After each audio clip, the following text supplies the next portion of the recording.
Welcome back to Developer Squares, where we take developers and make them wish they hadn't agreed to be here. Today's guest is Vasco, who may or may not survive this line of questioning. Let's go.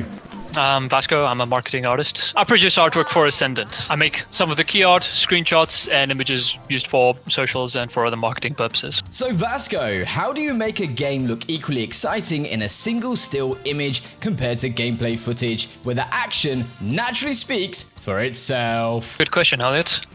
Usually it's based on your personality. A lot of the time you have to have a little bit of rock and roll in you.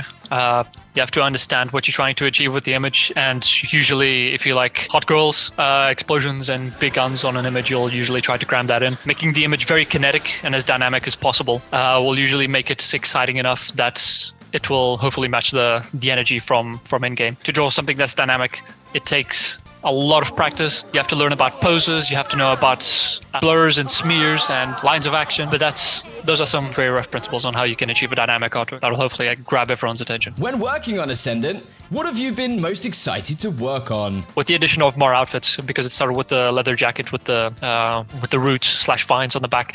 That was nice, and I saw, oh yeah, we can do some really cool stuff with this.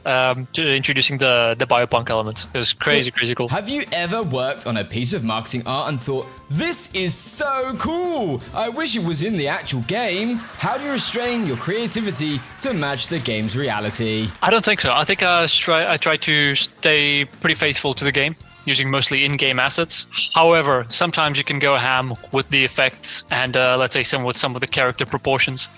And yeah, you know what I'm talking about. Don't drag me into this smut, naughty boy.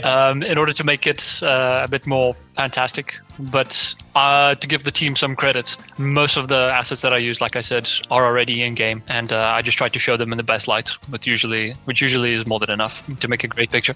If you could bring back one 80s fashion trend to make it office casual, what would it be? And I'm talking leg warmers, acid wash jeans, or maybe even a fanny pack. I'd say the hair, what do you call it, the really frizzy, shaggy hair, because my hair requires a lot of upkeep.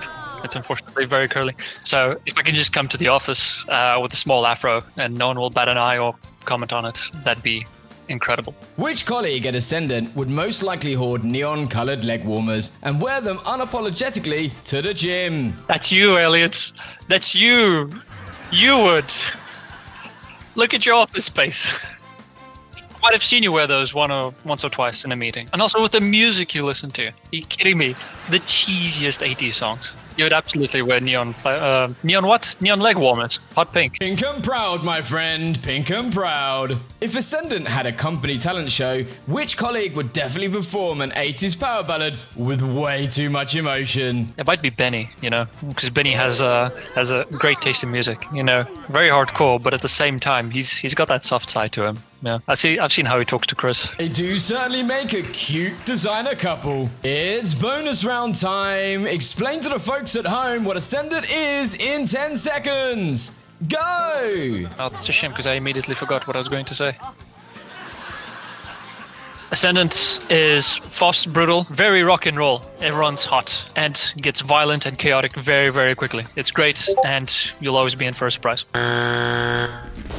Well, that was eye-opening. Huge thanks to Vasco for the behind-the-scenes scoop and making me rethink my wardrobe choices. Tune in next week for more developer confessions and coding chaos.